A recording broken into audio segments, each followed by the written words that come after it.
I don't fear AI anymore because it couldn't possibly be any more robotic than the humans who run things now. Bill Maher didn't just criticize Gavin Newsom. He triggered a chain reaction that quickly spiraled. You can't call it a drought if it happens all the time. In a story I'm getting tired of reporting, California is running out of water, and this time just when we started showering again. 19,000 acres of forest have already burned this year, and 72% of the entire West is in severe drought. Turns out hot girl summer is for reals. As California spirals deeper into what many see as a maze of red tape and tone-deaf policymaking, Bill didn't hold back. He went straight at Newsom, dismantling what he views as bloated regulations and out-of-touch decisions piece by piece. This is one breakdown you'll want to catch from start to finish. If you value straight talk and independent thinking, subscribe and let's dive in. The median time to get approval to build a house there is 627 days.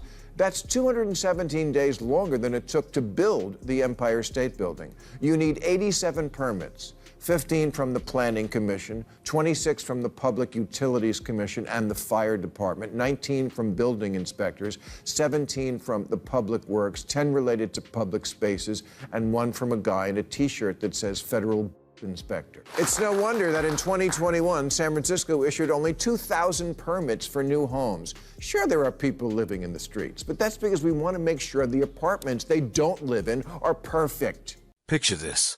The mountain of red tape you'd have to climb just to get approval to build a house. The paperwork alone is a nightmare.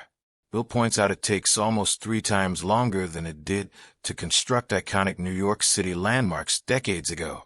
And that's why a year after the devastating Los Angeles wildfires, only a handful of homes have been rebuilt.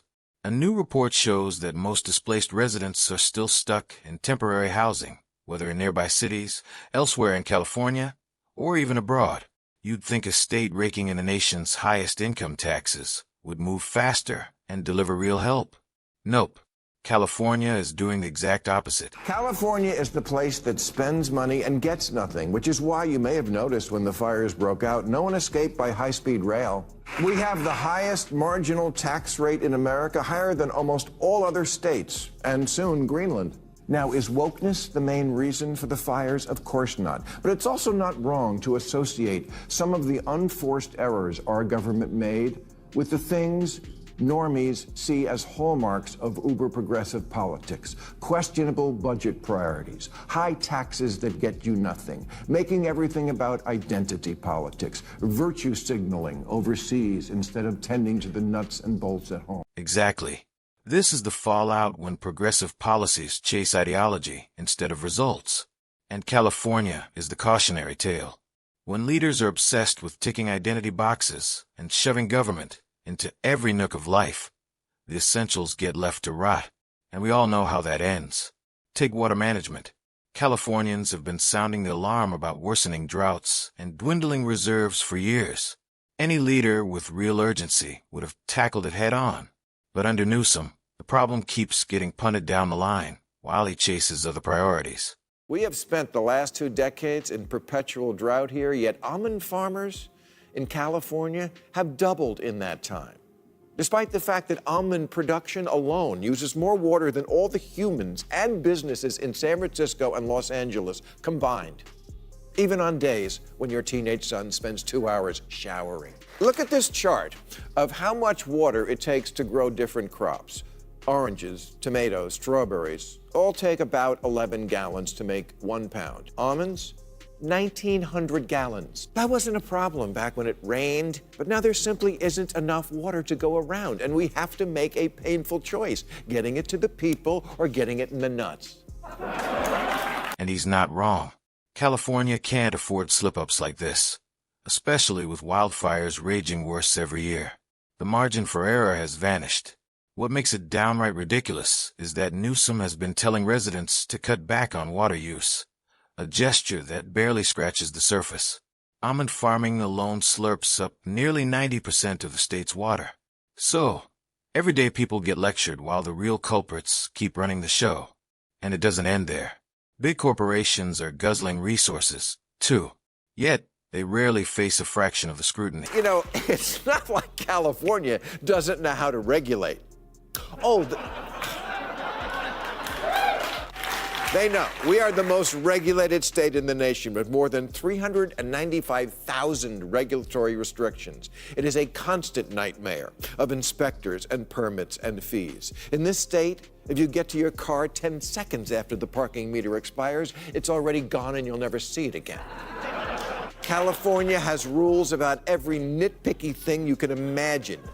If you don't believe me, try parking in Santa Monica, or starting a business, or getting your solar power hooked up. No wonder people feel the system is rigged. And honestly, they've got every reason to. When giant corporations skate by while ordinary families can't even snag a permit to rebuild their homes, the cracks are glaring. And this mismanagement isn't new. For 30 years, Nestle took water out of the San Bernardino National Forest under a permit that expired in 1988. And Coca-Cola is somehow allowed to take water from municipal water supplies, stick it in bottles, and sell it back to the taxpayers who own the water to begin with. 395,000 regulations, but somehow that slipped through the cracks? For a state that just loves to be up everybody's ass all the time, water management might be a better place to direct that instinct. Take the high-speed rail meant to link San Francisco to Los Angeles. Since 2008, $15. $7 billion has been poured in. The project's way behind schedule, and costs have skyrocketed, maybe as high as $128 billion. Bill nailed it with a brutal comparison. Imagine trying to carve Mount Rushmore today under California-style red tape. And let's just say he didn't hold anything back. But just as an exercise in realizing how far we've regressed as the can-do people, I think we should all try to imagine how it will go down if we tried to sculpt Mount Rushmore out of a mountain today. First, we'd have to make the mountain handicap accessible, so we could hire handicapped people to work on the side of a mountain. Then there'd be a 10-year delay while we studied the effect of construction noise on the mating habits of woodchucks.